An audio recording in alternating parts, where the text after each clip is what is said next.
พ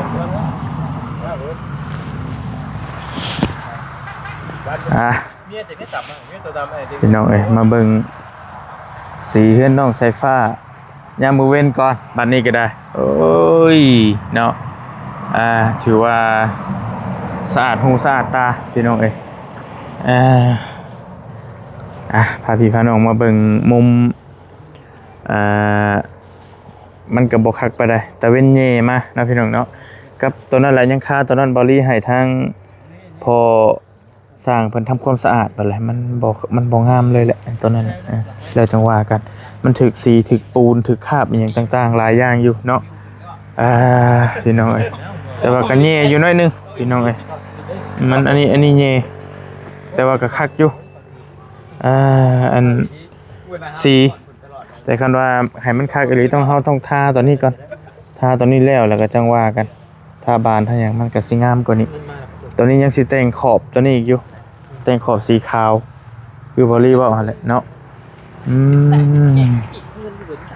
นี่น้องเอ้ยเห็ดเสื้อผ้าอยู่ได้เด้อชุดเสียดอยู่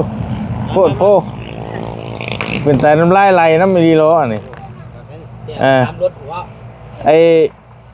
ไพ่ตัดผมเป็นเหรอตัดผมให้นึกว่าตัดผมข่อยนี่นะได้ว่าเนาะกันอะไรกันเป็นชูช่วงเดียวค่ะโดดโอ้ข่อยก็เป็นยี่หรอกเป็นนะฮะ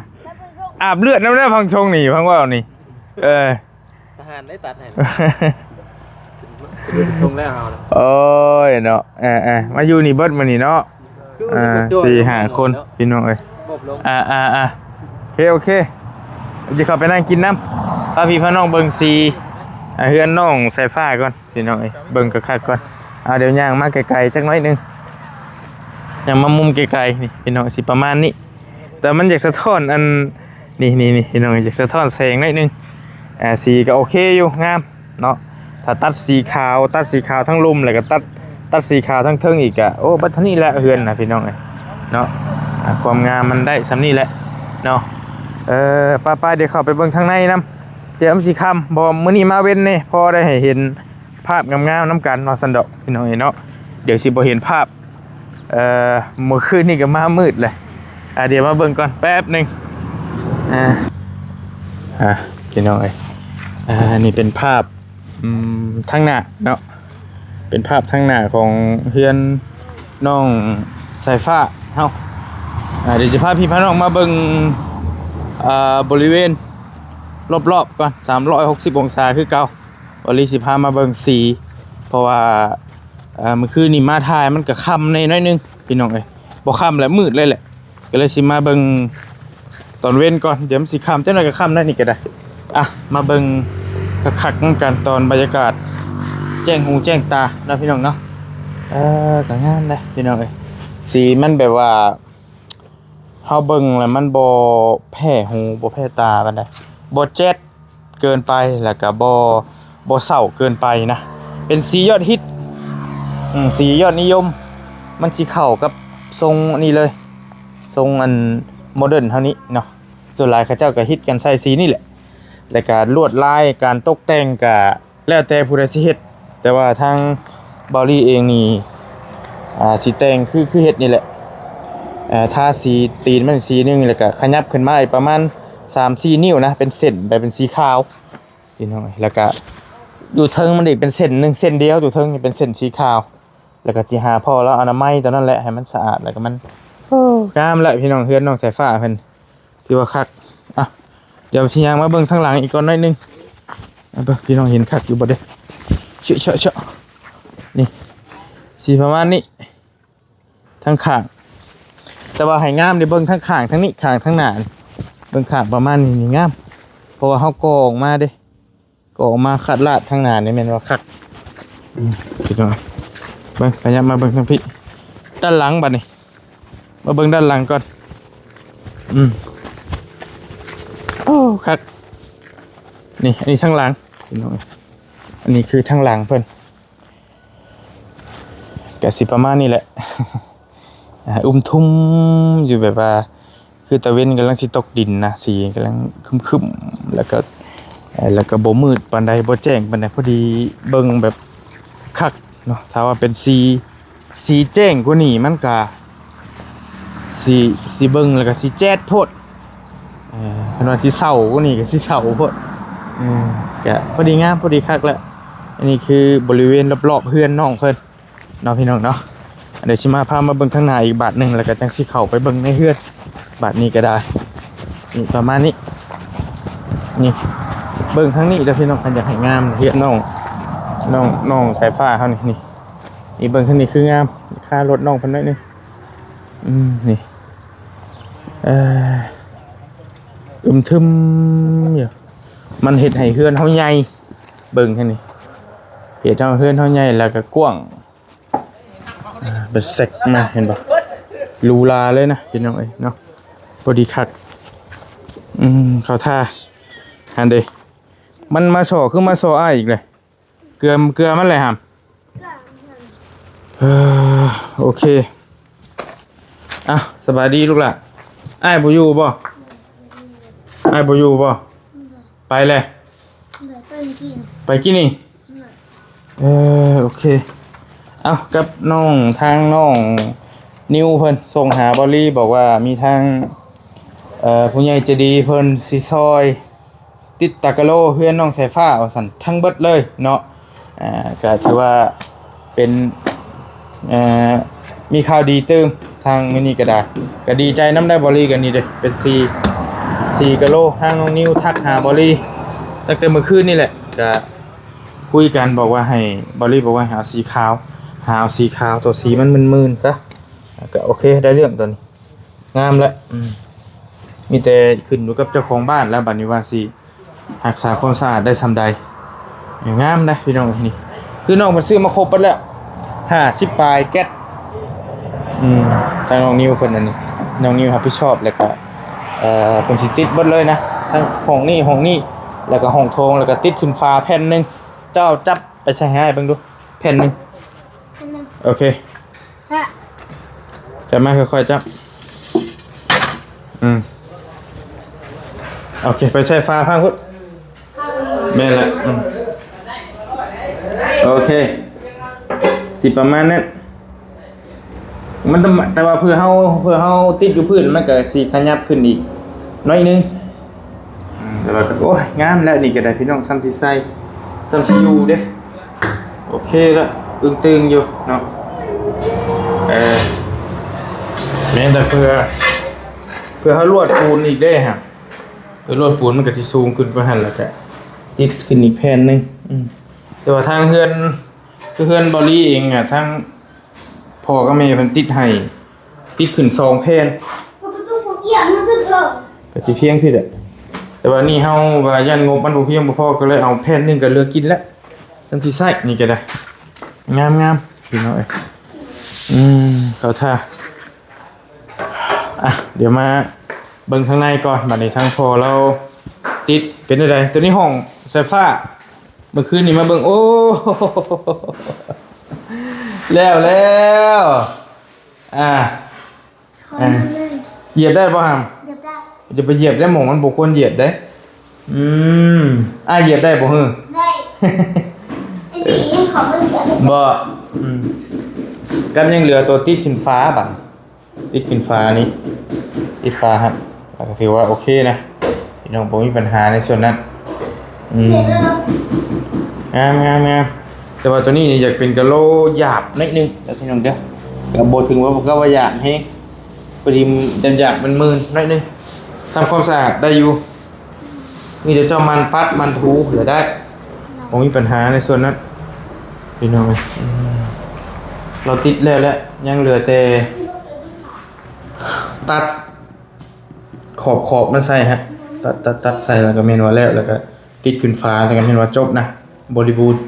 พี่น้องครับสีสาเกิดเป็นลงเรียบร้อยแล้วอาจจะเหลือทำความสะอาดส่วนมันประมาณนี้คัดตอนนี้มันกับสีเปื้อนนี่เพราะว่ายังติดกะโลได้บ่มีปัญหาติดกะโลขึ้นแล้วก็ทำความสะอาดไป ในห้องท่าสายฟ้าได้พี่น้องเอ้ยห้องบ่น้อยบ่ใหญ่พอดีอยู่แต่ว่าคันอยู่ครอบครัว 3-4 คนนี่ห่วยจะอึดอัดอยู่เด้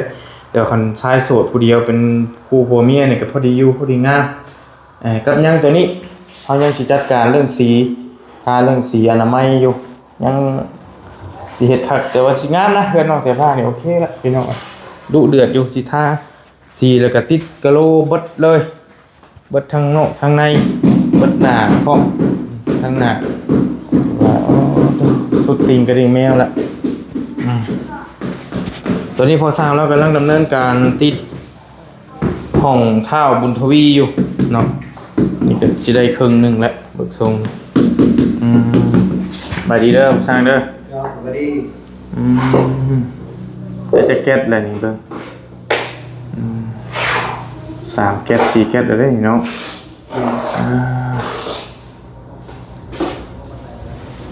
พี่แหละอยู่ที่เพื่อคำวันเบิกตาพูดตอนนี้งานแบบเป็นงานละเอียดเด้พี่น้องเลยต้องค่อยๆเฮ็ดไปบ่ต่างก็โบกดอกเป็นงานที่หลายคนก็ซอยบ่ได้ตอนนี้ให้กิเตกกันพิษแล้วนึงระเบี้ยวจังสิ่งแล้วเด้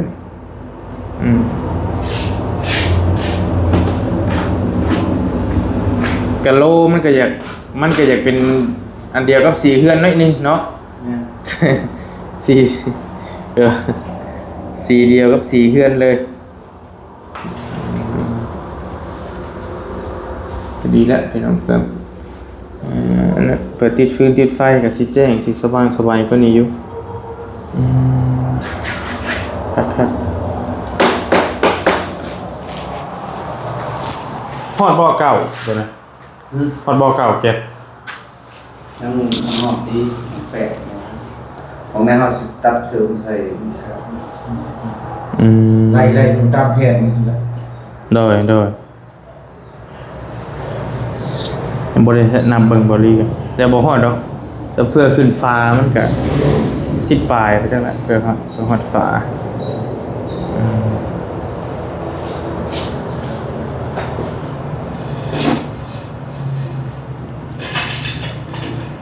ยับ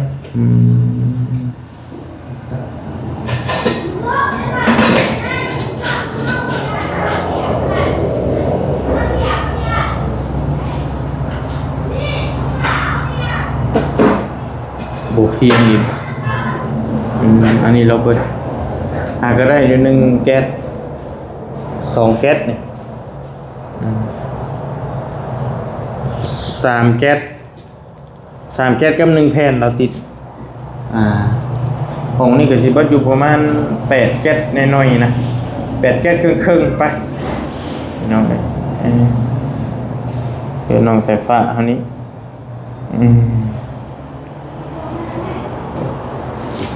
ก็ถือว่าโอเคละนี่ก็ได้งามหลายคักลาย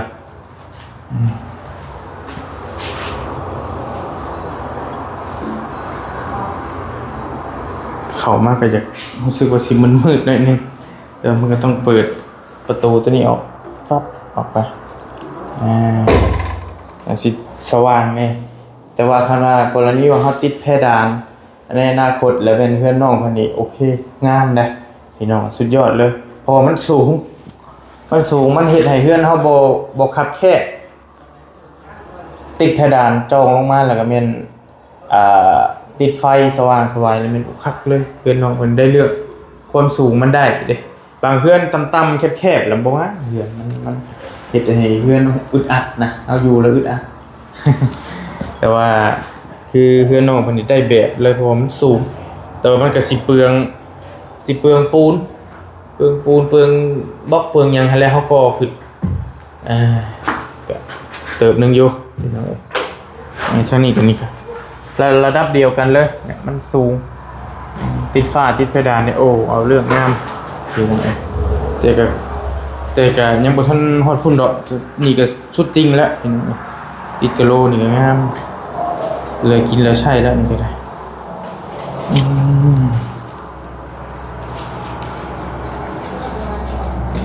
ต้องใส่หนาตึกเนาะ เป็นห้องฟอกเนี่ย ใส่บาตรยังจับ ต้องปาดไปสิน้ แล้วอากาศเวลาเขาฟอกอากาศมันแรงนะครับ ำ1 2ชะ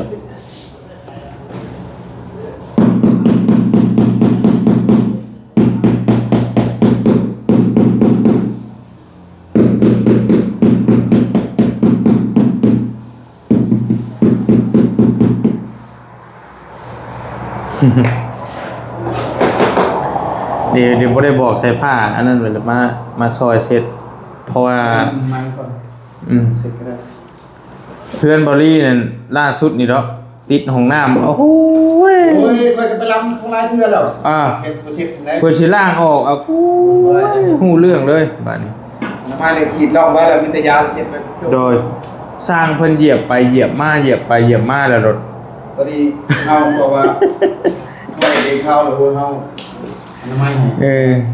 คือพอแล้วเราเสร็จไปน้ำโอเคเฮาบ่ได้เฮาอนามัยพุ่นน่ะมันง่ายพี่น้องเอ้ยคันว่าบ่อนามัยอ่ะโอ้ยหาก็สิหลอนวังมื้อนึงนี่ ถ้าเฮ็ดลูกทุนลูกน้องนี่โอ้ชีชาเปื้อนเบิดเลยเอาแล้วบ่จับห้องเก็บบ่แล้วเถื่อ ตุ่ม ถ้าเฮาเฮ็ดแขกหลายยันถึงบ่จับ โดยค่อย ไก่เย็นได้พวกกะโหลกพวก แม่นแล้วสุดท้ายตัวนี้แหละอันนี้ก็ได้เนาะสุดท้ายอยู่น้ำปลาโลนี่แหละตัวพื้นนี่ก็ได้หนังสุดอยู่นี่แหละคือผนังบ้านนี่ก็แม่นชุดอยู่กับสีพื้นนี่ชุดอยู่กับกะโหลบ่งามบ่นี่ก็เรียบร้อยแล้ว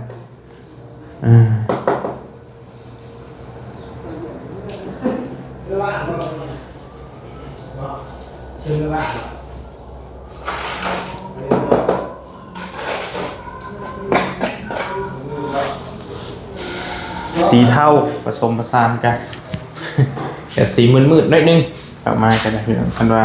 ได้ดอกไม้แจ้งดอกไม้งามก็แม่นคักอยู่ตัวเบิ่งโดยรวมได้ก็อยากออกมืดๆหน่อยนึงประมาณในห้องเรือนนอนสีเศร้าๆหน่อยนึง ไปป้าเด้อโดยไปพลานบ่ โดยไปเบิ่งเฮ็ดใหม่ให้ผมก่อน โอเค ไปบ่ ยันบ่ทันทำไปก่อนแต่ว่าใดๆก็ยังส่งหาเด้อ โอ้งามแล้วนี่ จ้า งามแล้ว ไปเบิ่เลยบ่ ก็มีแต่เอาไปยาวไปไล่ โอเคไปจังว่ากันโดยโอเคเนาะโอเค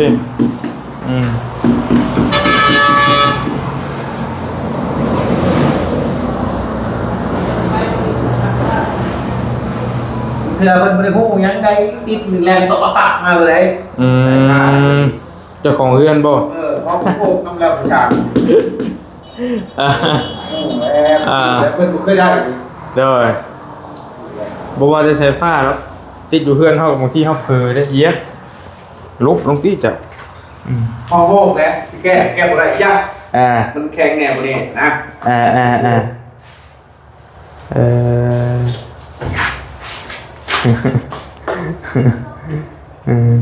เป็นห้องบ่ง่ายเป็นนี่พี่น้องเอ้ยเราต้องผูกเชือกนิ่งที่แหละหลักการเพิ่นเฮ็ดไป ไล่มาทุนเด้มันเฮาบ่จับสากมาทุนเนาะปูทั้งห้องโถงมันสิบ่เข้ากันนะแล้วสิงงคือค่อยบอกขึ้นนี่นะอันว่าได้เต็มเหนียวบัดนี้เฮาไล่มาพร้อมกันเลย ได้ดิโอเคแล้วเต็ม คือว่า มีครบไปเลยได้บัด ติดก็คือว่าติดให้มันจบเลยไล่แต่พุ่นไล่ใส่กันเลย ให้มันเข้ากันเลยนะว่าแล้วกันเนาะ ให้ลองมันแล่นมือกันเลย โอเค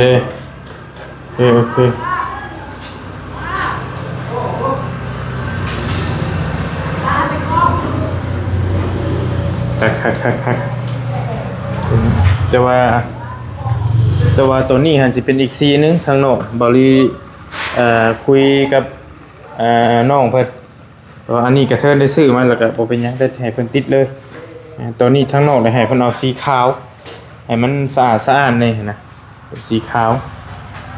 เป็นสีขาวเหลื่อมๆมึนๆแต่ว่าตัวในห้องน่ะสีออกสไตล์หยาบๆนิดนึงก็ได้อยู่ทำความสะอาดหน่อยแล้วชิเล่นนี่พี่น้องเวลาฝุ่นเวลาอย่างคันนองเพิ่นบ่มันปัดมาอย่างมันสิติดแล้วมันสิทำความสะอาดยากเนาะกะโลจะออกสไตล์หยาบๆนะแต่กะโลออก